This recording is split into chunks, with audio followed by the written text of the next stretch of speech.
wages and keeping up with what you need it to, so that would make it like, okay, maybe that's something purchase. But you're specifically saying that your new wife's collecting of different things, including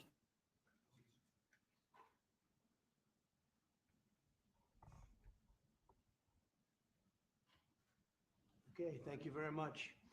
It's a honor, great honor, to have a friend of mine who's become very friendly over the last number of years. We knew each other before, but Mark is the head of NATO, Mark Rutte, Secretary General of NATO, highly respected by everybody that knows him, but in particular the European countries. They have great reliance on him, and he's done a fantastic job. And we had a tremendous meeting. I guess it's about a month now, a month ago. And I think Mark will tell you that it was really perhaps more important the date of November 5th. That was the election day. Maybe that was the most important because we made tremendous progress together. And one of the reasons that you're here today is to hear that we are very unhappy, I am, with Russia. But we'll discuss that maybe a different day. But we're very, very unhappy with them, and we're going to be doing very severe tariffs if we don't have a deal in 50 days. Tariffs at about 100%. You'd call them secondary tariffs. You know what that means. But today we're going to talk about something else. And as you know, we've spent $350 billion approximately on this war with Russia and Ukraine, and would like to see it end. It wasn't my war. It was Biden's war. It's not my war. I'm trying to get you out of it. And we want to see it end. And I'm disappointed in President Putin because I thought we would have had a deal 2 months ago, but it doesn't seem to get there. So based on that, we're going to be doing secondary tariffs if we don't have a deal in 50 days. It's very simple. And they'll be at 100%. And that's the way it is. That can be more simple. It's just the way it is. I hope we don't have to do it. But regardless, we are going to be we make the greatest military equipment in the world, whether it's missiles. You saw that recently in Iran, the way those planes flew in. They hit every single 14 bombs, hit every target. Then you had the helicopters shoot a total of 30 bombs, 30 missiles, and they hit every single, Marco, is that right? Every single Pete, every single target. And it was, I guess, on a scale of 0 to 10, they say it was about a 15.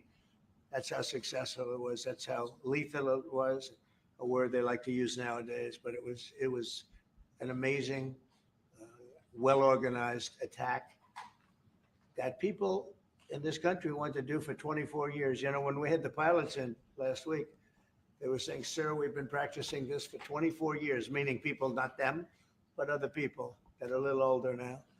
But they too, and you were the one that let us do it.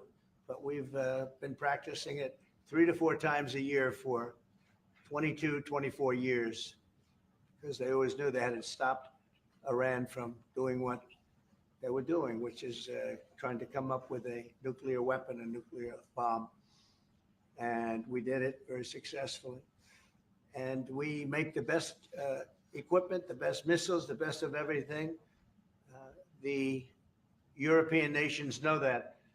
And we've made a deal today, and I'm going to have Mark speak about it, but we've made a deal today where we are going to be sending them weapons and they're going to be paying for them. The United States will not be having any payment made. We are not buying it, but we will manufacture it and they're going to be paying for it. Our last meeting of a month ago was very successful in that they agreed to 5%, which is more than $1 trillion a year. So they have a lot of money, and these are wealthy nations. They have a lot of money and they want to do it. They feel very strongly about it. And we feel strongly about it too. But we're in for a lot of money and we don't want to do anymore. And we can't. But we make the best, and we're going to be sending the best to NATO, and in some cases to maybe, at Mark's suggestion, if we go to Germany, where they're going to send early on missiles and they'll be replaced, and NATO is going to take care of it. It's going to be coordinated by NATO, and they're going to work very much with Matt Whitaker, who's right here, who's a great ambassador, and Matt's going to be coordinating. You better do a good job, Matt. I will. But Matt's going to coordinate. He's a very talented guy. He's going to coordinate everything. So in a nutshell, we're going to make top of the line weapons, and they'll be sent to NATO. NATO may choose to have certain of them sent to other countries where we can get a little additional speed, where the country will release something and it'll be mostly in the form of a replacement. And I'd like to have Mark, and again, just a highly respected, pretty young guy for having had the career that he's had, because he had an amazing career before going to NATO. So we spent a lot of time together over the last couple of months. And if you could say a few words. Absolutely. Thank you. No, Mr. President, Donald, this is really big. This is really big. You called me on Thursday that you had taken a decision. And the decision is that you want Ukraine what it needs to have to maintain, to be able to defend itself against Russia, but you don't want Europeans to pay for it, which is totally logical. And this is building on the tremendous success of the NATO summit, the 5%, but also the decision to keep Ukraine strong and the decision to increase our defense industrial production. So based on that, that was Europe stepping up. This is again Europeans stepping up. So I've been in contact with many countries. I can tell you that at this moment, Germany massively, but also Finland and Denmark and Sweden and Norway, the United Kingdom, the Netherlands, Canada, they all want to be part of this. And this is only the first wave. There will be more. So what we will do is work through the NATO systems to make sure that we know what Ukrainians need, so that we can make packages. Of course, in a way, we discussed it this morning with Pete Hegseth at the Pentagon, in a way that, of course, the US will keep on its stockpiles necessary to defend this country. That's absolutely clear. But it will mean that Ukraine can get its hands on really massive numbers of military equipment, both for air defense, but also missiles, ammunition, etc., etc. So if I was Vladimir Putin today and hear you speaking about what you are planning to do in 50 days and this announcement, I would reconsider whether I should not take negotiations about Ukraine more seriously than I was doing at the moment, if I was Vladimir Putin. But when I'm Ukraine, I think this is really great news for them. So I really want to thank you for that. And it means Europeans paying for it. And again, I mentioned all these countries, we will deal with that. And exactly as you said, it might also mean that countries will move equipment fast into Ukraine and then the US later backfilling it because speed is of the essence here. So really, thank you. This is important. You did a great job. And it's a really great job. We've been very successful in settling wars. You have India, Pakistan, you have Rwanda and the Congo that was going on for 30 years. India, by the way, and Pakistan would have been a nuclear war within another week, the way that was going. That was going very badly. And we did that through trade. I said, we're not going to talk to you about trade unless you get this thing settled. And they did. And they were both great leaders. And they were great. But Rwanda and the Congo, that was going on for 30 years. And at least 7 million people killed with a lot of pretty rough weapons like machetes, heads chopped off, going on for many years. You couldn't even get near the countries. Nobody wanted to get near. It's so frightening. And we got that one solved. Serbia, Kosovo, got that solved. That was going to be one that was going to happen. And again, that was something I use. I use trade for a lot of things, but it's great for settling wars. That was really very important. Marco is working very hard with everybody here on the Strip, the Gaza Strip. I call it the Gaza Strip, one of the worst real estate deals ever made. They gave up the oceanfront property, one of the worst deals ever made, but it was supposed to bring peace, and it didn't bring peace. It brought the opposite. But we're doing pretty well on Gaza. Steve Witkoff is here, and I think we could have something fairly soon to talk about. And we solved other one that we just seem to have, Armenia and Azerbaijan. It looks like that's going to come to a conclusion, successful conclusion. We worked on Egypt with a next door neighbor who is a good neighbor. They're friends of mine, but they happened to build a dam which closed up water going into a thing called the Nile. I think if I'm Egypt, I want to have water in the Nile. And we're working on that one. It's a problem, but it's going to get solved. They built one of the biggest dams in the world, a little bit outside of Egypt. You know about that. You've been hearing about that one. And that turned out to be a big problem. I don't know. I think the United States funded the dam. I don't know why they didn't solve the problem before they built the dam. But it's nice when the Nile River has water. It's a very important source of income and life. It's the life of Egypt. And to take that away is pretty incredible. But we think we're going to have that solved very quickly. So we do good. The only one we haven't been able to get to yet is Russia. I'm not happy. And I will tell you that Ukraine wants to do something. Again, it's a war that should have never started. If I were president, it never would have happened. I used to speak to President Putin about it a lot. It was the apple of his eye. But once I saw what was going on, I said, they're gonna have a war here. I was outside. Election was rigged. And I was outside looking in. And I said, that thing's going to be a war. Couldn't believe it. Because what Biden said was the exact opposite of what should have been said. And it started, and it's a real mess. We're losing, I guess they're losing 5,000 or 6,000 people a day. It's actually now more. I was saying 5,000 a day. It's actually more now. Mostly soldiers, but a lot of people in cities and towns that are getting blown up to. It's a horrible war, and it should be stopped. And so if it's not done, if we don't have an agreement in 50 days, that's what we're doing, secondary tariffs. And they're biting. And I hope we don't get to the point where we do, but I've been hearing so much talk. It's all talk. It's all talk, and then missiles go into Kiev and kill 60 people. It's got to stop. It's got to stop. But the purpose of this is to say that this is a very big deal we've made. This is billions of dollars worth of military equipment is going to be purchased from the United States, going to NATO, et cetera. And that's going to be quickly distributed to the battlefield. Ukraine will take it up. And, say what you want about Ukraine. When the war started, they had no chance. And they still would have had no chance if the equipment, they had the best equipment, because we do make the best planes and missiles, and we make the best military equipment in the world by far. And we have new things coming out that are beyond belief. And I'm very excited about the Golden Dome. It's going to give us very strong protection. We've already started that. But they had courage, because somebody has to use that equipment.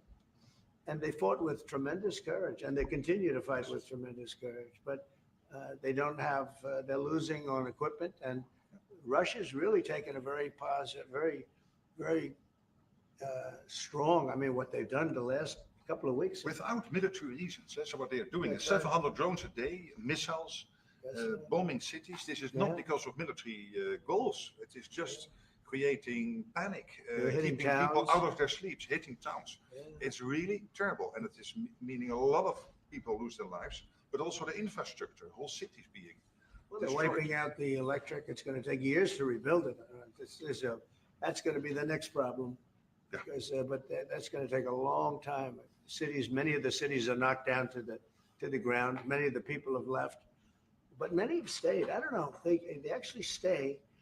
And most have stayed, actually. It's incredible that they stay, and knowing that a missile could be hitting your apartment house, and your apartment house that you're sitting in could collapse on top of you. And they do very heavy construction. They don't use rebar. They do very thick concrete construction. Those are heavy buildings, big buildings and heavy buildings, and they collapse like they're made out of paper. It's unbelievable to see this happening with people, so many people being killed. So we think we're going to make progress, and we hope we're going to make progress. In the meantime, we're going to get you good service on what you need. And we really became friendly with NATO this last meeting. We went from 2% to 5%, which everyone said was not even a possibility. They weren't paying 2%. Many of them were paying much less than 2%. But even those, since you became president, all committed to the 2% before the summit. And now collectively, they committed to the 5%. That's right. They did. They've been very good. And I think I made a lot of friends over there. We had a couple of days of very intensive talks. And they're great people. They're leaders of countries. Many of them great countries, some of them smaller countries, but for the most part, I'd say very solid, strong countries, and very successful. Some of them are among the most successful countries in the world. So that's the story. We hope that's going to have an impact on Vladimir Putin, and we hope it's going to have an impact on Ukraine also. We want to make sure that Ukraine does what they have to do. All of a sudden they may feel emboldened, or maybe they don't want. This is a very difficult situation. Ukraine wants a peace deal. I think so. And they will stay committed to that. There's no doubt they want this. Yeah. But the Russians have to become They have to serious. continue to want it, though. Yeah, I agree. But You know, you and I because will all of make a sure sudden- of that. All of a sudden they get all But these you and I will weapons. make sure of that. We'll make sure. I feel confident that they will do what has to be done. Plus, we have certain parameters that both sides know. And we already know what should be done. So I think that's going to be, it's going to be very strong. We want everlasting peace. Any questions, please? Yes. Thank you, Mr. President. What was the tipping point for you in making this decision? Was it a conversation with President Putin? Was it a piece of intelligence? And why are you giving 50 more days? I think I think it's a very short period of time. I think, don't forget, I've just really been involved in this for not very long. And it wasn't initial focus. This is a Biden war. This is a Democrat war, not a Republican or Trump war. This is a war that would have never happened. It shouldn't have happened. A lot of people being killed. When the final numbers come in, you're going to see a lot more people are being killed in this war than you think, than you've been writing about. It's a very deadly war. They're all bad, but this is a very deadly war. The numbers are going to be far greater. When an apartment house comes down, and they say 2 people were slightly injured. No, many people were killed. And those numbers will be at some point accurately reported. So far, they're not. It's a deadly war. I think that you're just going to see, I think you're going to see strong movement. I hope so. I hope so. The secondary tariffs are very, very powerful. What about the tariffs that the Republicans in the House and the Senate have read? Yeah, 500%. sure. Why are you giving 100%? Well, the Republicans are moving very strongly in the Senate, giving us total control of it. But I'm not sure we need it, but it's certainly good that they're doing it. And Lindsey Graham's working hard. The whole John Thune, all of them, they're all working hard. And they're in coordination with Mike Johnson, Speaker in the House. And I think they've actually crafted a pretty good piece of legislation. It's probably going to pass very easily. And that includes Democrats. And there's some little tweaks, but I don't want to say I don't need it because I don't want them to waste their time. It could be very useful. We'll have to see. But we can do secondary. We're probably talking about 100% or something like that. We can do secondary tariffs without the Senate, without the House. But what they're crafting also could be very good. So are you suggesting then that the Congress should move forward with those sanctions, the 500%, and that your 100 would be a separate additional action? Yeah, I mean, the 500 is, sort of meaningless after a while because at a certain point it doesn't matter. It's not going to be, it's 100. 100 is going to serve the same function. But yeah, I have it at 100%. They may have it. I don't know what they're going to end up with. They may have it at 100 too. They may have it at 500. But they're doing some good work in the House, and I think in the House and the Senate. And as you know, they're coordinated, and they can have it done quickly. They said they'll have it as quickly as I need it. So we'll see. We're talking to him. In fact, John Thune's coming over later on to talk. Yeah, he's gonna come over and talk. What? Is it your view that Vladimir Putin misguided, Did he misguide us? Did not clarify his intention. Yeah. So he's- Well, And what happens now in the next phase? you're going to see. I mean, we're going to go for a period of time. Maybe he'll start negotiating. And I think I felt, I don't know about you, Mark, but I felt that we had a deal about 4 times. Mhm. And here we are, still talking about. And he making a didn't deal. send serious people to the negotiations. So I remember that you were able with Marco Rubio and with Steve Witkoff to get these talks going in Istanbul. Yep. I remember I was myself in Turkey for NATO business in May. And we really put pressure on the Ukrainians to send a senior team into Istanbul, and they did. But then the Russians came up with this historian explaining history of Russia since 1250. We thought, and I thought, we should have had a deal done a long time ago. But it just keeps going on and on and on. And every night people are dying. A lot of Russian soldiers are dying, by the way. And a lot of Ukrainian soldiers too. But a lot of Russian soldiers are dying. 100,000 Russian soldiers since 1st of January.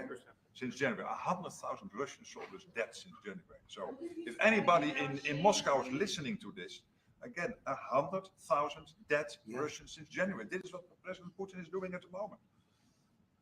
Yeah, please. Will these be Patriot missiles specifically or Patriot batteries that you're planning? Everything. It's everything. It's Patriots. It's all of them. It's a full complement with the batteries. When do you expect this to arrive? Well, we're going to have some come very soon, within days, actually. Because a couple of the countries that have Patriots are going to swap over and will replace the Patriots with the ones they have. And Matt will coordinate with NATO. But so it's going to be, they're going to start arriving very And soon. this afternoon, Boris Pistorius, the German defense minister, is visiting Pete Hegseth, Secretary of Defense, and we'll discuss also, I think, on this whole Patriot thing. Norway is involved, so that's on the Patriots, but this whole deal is also about missiles, about ammunition, so it's broader than Patriots. We have one country that has 17 Patriots getting ready to be shipped. They're not going to need them for them. So we're going to work a deal where the 17 will go, or a big portion of the 17 will go to the war site. And that can be done very quickly. Mr. President, Mr. President, Yeah, please. could this transaction with NATO be viewed as a step towards achieving peace, letting Putin know that now Zelensky has a little bit more powerful tools in his tool chest, and maybe that brings him to the table to achieve peace? I know that you Yeah. want to do that. Brian, that's what we've been saying. I think you might have expressed it better if you wanted to. I'm just That's trying- exactly what. That was a summary. That was a nice summary. You might, I think he's done better than us. He's a very good guy. I can tell you that. But no, it's well said. Yeah, I think this is a chance at getting peace, or it's just going to be the same thing. And I have to tell you, Europe has a lot of spirit for this war. A lot of people, when I first got involved, I really didn't think they did, but they do. And I saw that a month ago when you were there. Most of you, many of you were there. The level of esprit de corps spirit that they have is amazing. They really think it's a very, very important thing to do, or they wouldn't be doing it. Look, they're agreeing to they're paying for everything. We're not paying anymore. We have an ocean separating us. I said, we have a problem. We make the best stuff, but we can't keep doing this. And Biden should have done this years ago. He should have done it from the beginning, but he didn't. He didn't know he was there. This guy, what a horrible job they did for this country. And I just hope between the border and this and so many other inflation, what a horrible administration. The worst administration in history, in my opinion. It's not my opinion. I think it's everybody's opinion. But this is something that shouldn't have happened, and we're going to see if we can end it. If I can follow up. I do want to make one statement. Again, I said it before. This is not Trump's war. We're here to try and get it finished and settled and whatever. Because nobody wins with this. This is a loser from every standpoint. From day This one. was Biden and this was other people. But from- And it's very sad. It's a very sad situation. This gentleman's doing a great job. I think he's going to get it. And Matt and everybody else that's working on it, I think you'll get this thing over with, hopefully. Mr. President, Mr. Yeah. President, You've praised European countries today as standing up for Ukraine as being strong. Will you allow them to continue to negotiate tariffs lower than 30% before August 1st, or is the deal set? What does that mean? You mean you're talking about the tariffs? Saying on Oh, tariffs. you're back on tariffs. You're on a more friendly tariff, right? A little bit more friendly tariff. No, we're going to be talking to people. We have, I watched the show this morning. They were talking about, well, when's he going to make the deal? The deals are already made. The letters are the deals. The deals are made. There are no deals to make. They would like to do a different kind of a deal, and we're always open to talk. We are open to talk, including to Europe. In fact, they're coming over. They'd like to talk to us. Mr. President, is there any concern about the U.S. stockpiles? There was a pause in delivery of weaponry to Ukraine in order to evaluate apparently U.S. stockpiles. What came out of that? Evaluation. I mean, this was a very big, what we're talking about today is a very, very big day. And what Pete was doing, and me too, I knew what Pete was doing, was evaluation because we knew this was going to happen. And now we actually announced it. They voted on it. It's all been done. So obviously that has a big impact on, when you say pause, obviously you're not going to be doing things if you don't know what's going to happen here. But we were pretty sure this was going to happen, so we did a little bit of a pause. But this is a very big event today. This is something very big. If it escalates further, how far are you willing to go in response? In what? How far are you willing to go if Putin were to escalate, send more bombs? Don't ask me a question like that. How far? I don't know. I want to get the war settled. They're not Americans that are dying in it. And, I have a problem, and JD has a problem. It's a stance that he's had for a long time. They're not Americans dying, but there are a lot of people dying and on something that should be able to be settled. And we all agree with that. This group of people that, we want to defend our country, but, ultimately having a strong Europe is a very good thing. It's a very good thing. So I'm okay with that. Yeah, please, in the back. Is there a ceiling on what the Europeans are willing to pay for? And it sounds like, are you ruling out the U.S. paying some additional weapons to your job authorities? Shall I try to answer Please. that? Because Yeah. basically what the president is saying, that he is willing, of course, taking consideration what the US needs itself. So it's not that you can have a shopping list, you can order whatever you want, because the US has to make sure that the US keeps his hand on what the US needs, also to keep the whole world safe, because in the end, you are the police agent of the whole world. You are the most powerful nation on earth, the most powerful military on earth. But given that, the US has decided to indeed massively supply Ukraine with what is necessary through NATO. Europeans 100% paying for that.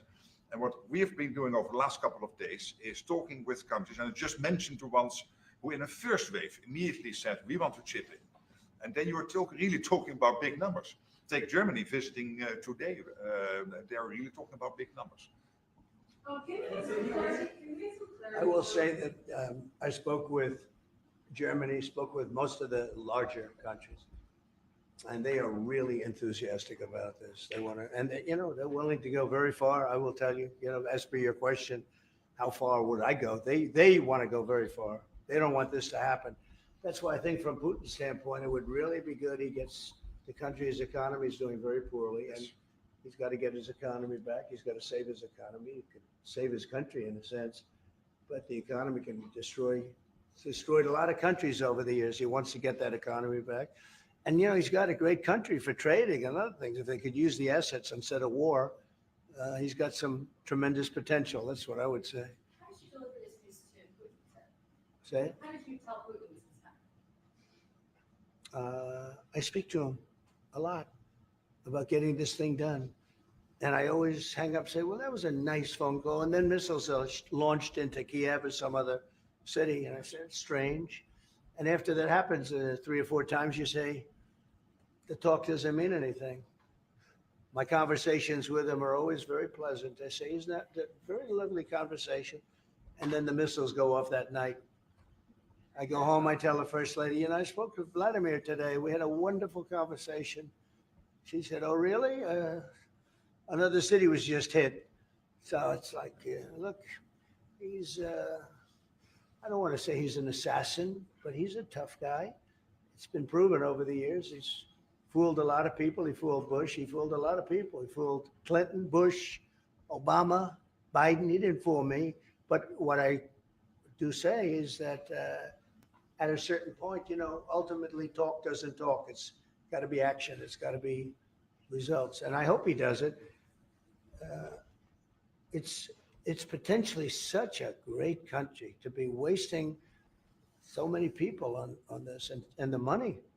And look at what's happened to his economy. Look at what's happened. So, And with the threat in 50 days, Yeah. the economy will be hit It's, very hard.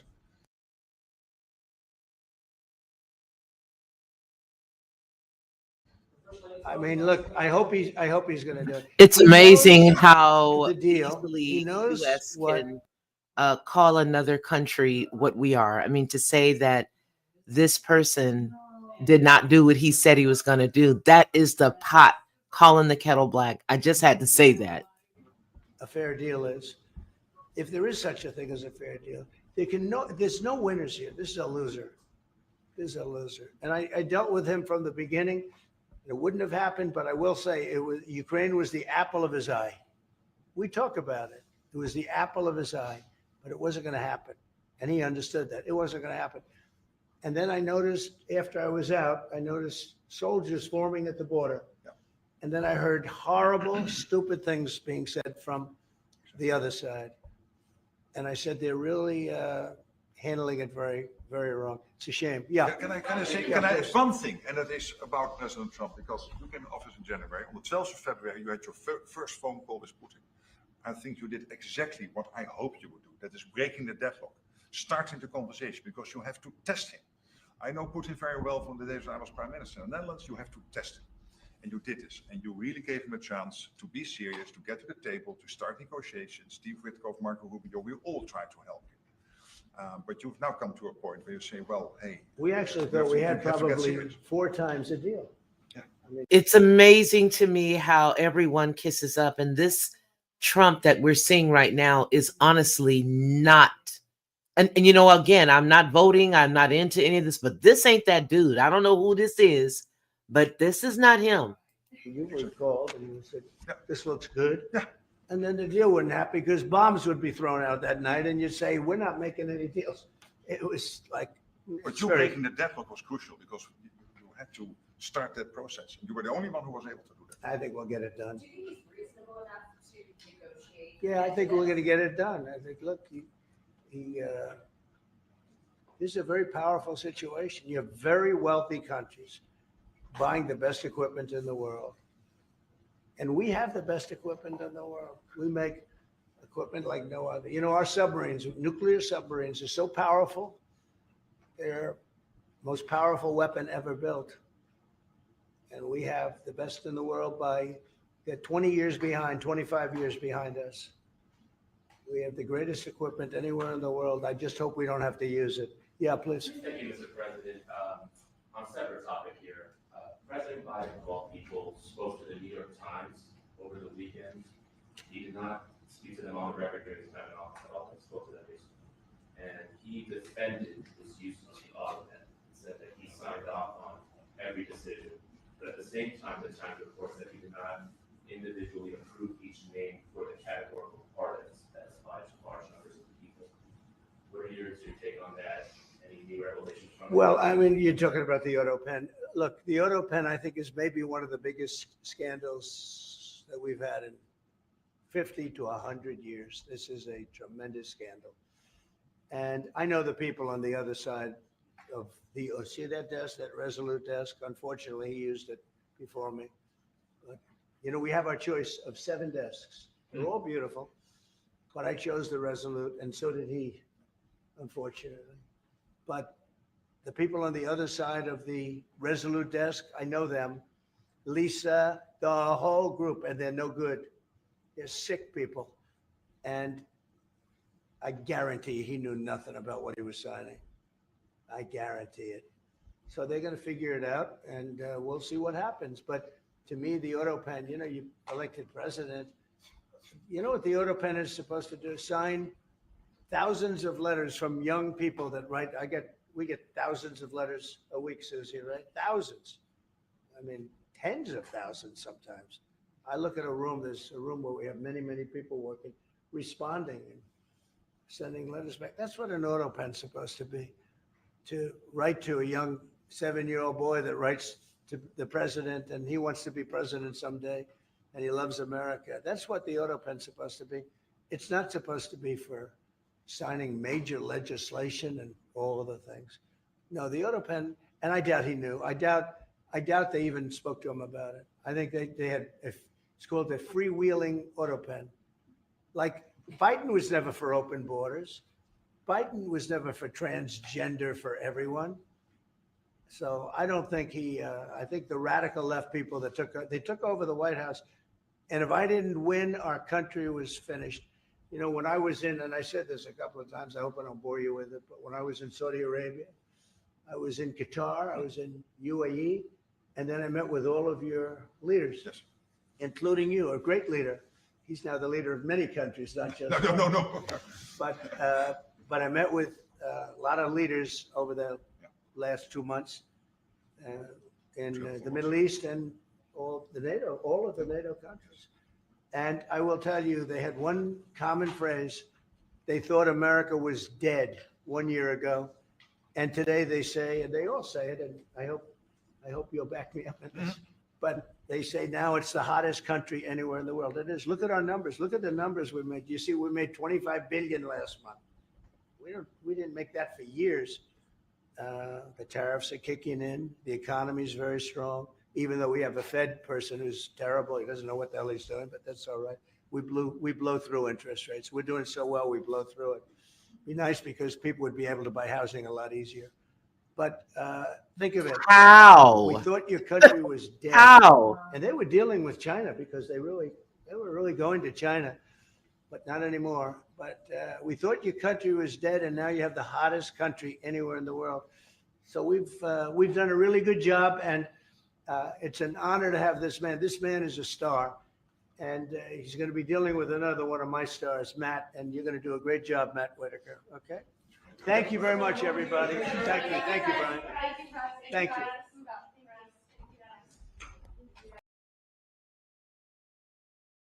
All right, so there we have it. I appreciate each and every one of you all for hanging out. I was about to watch this by myself, and I said, no, I just can't. So basically, Trump has issued threats to Russia over the Ukraine conflict.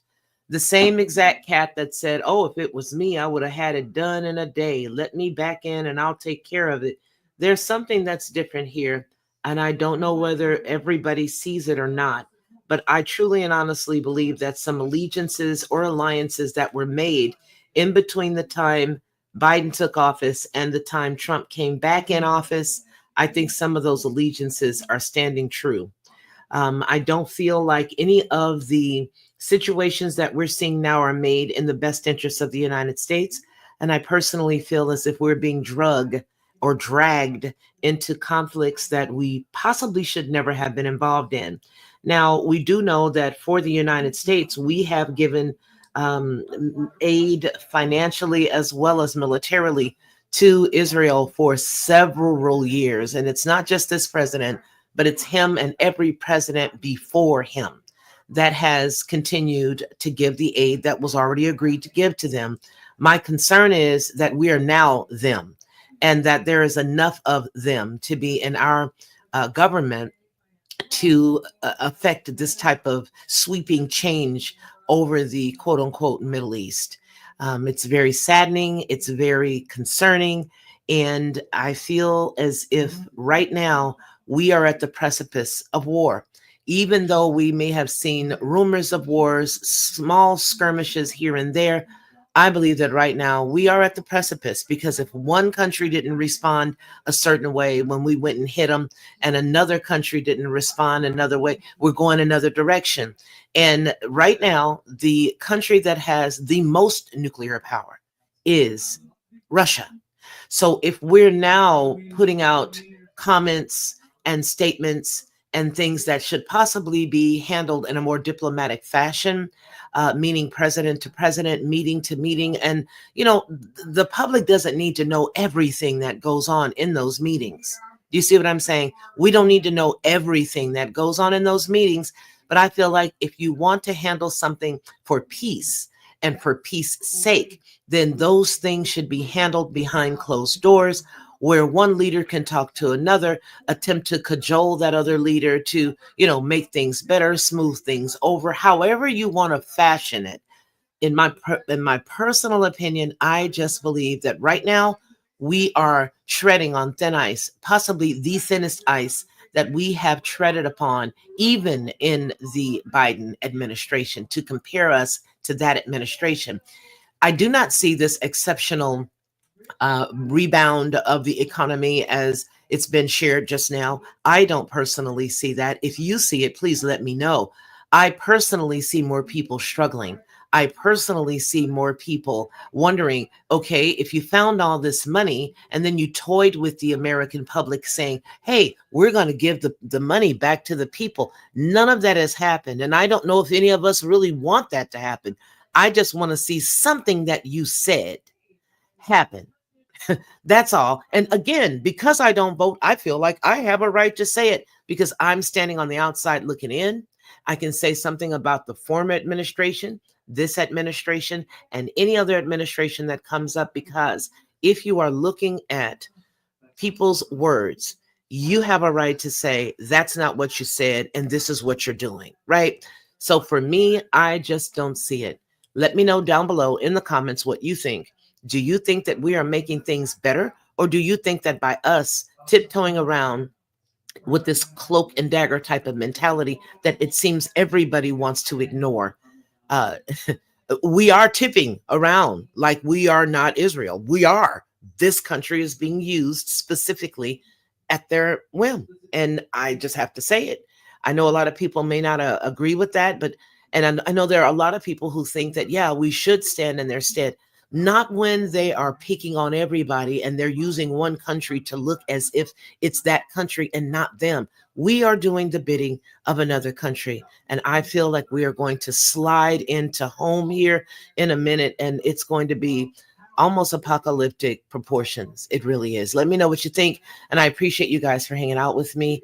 Thank you so very much. You mean the world to me. Thanks all of you who have become members. I appreciate you guys for that. And thank you for supporting our channel here. Hey everyone, it's me, Felicia, of the Lockhart Perspective and Headlines with a Voice. I want to tell you a little secret. This is what I used to do, because I don't do it anymore. I would go to the store, buy the barbecue sauce, pour it inside of a bowl, put a whole bunch of different spices, a dash of brown sugar, a dash of maple, and a dash of mustard, stir it all around, and everybody would be like, oh my gosh, this is the best, this is the best. But I was exhausted after all of that, and a lot of times I couldn't remember how many dashes of what I put in it. But I don't have to do that anymore, because now I just go to Judge Joe Brown's website and I order his 3-pack of bottled barbecue sauce. It is by far the best, and I do mean the best barbecue sauce I've ever eaten. And when you go to his website and you order his 3-pack, you'll see exactly what I mean. Head on over to jjbbbbq.com and order Judge Joe Brown's barbecue sauce. You'll be glad you did, and you're going to tell me about it. I know you will. To receive instant notification each time I upload, please. To receive instant notification each time I upload, please hit the subscribe button and the bell notification.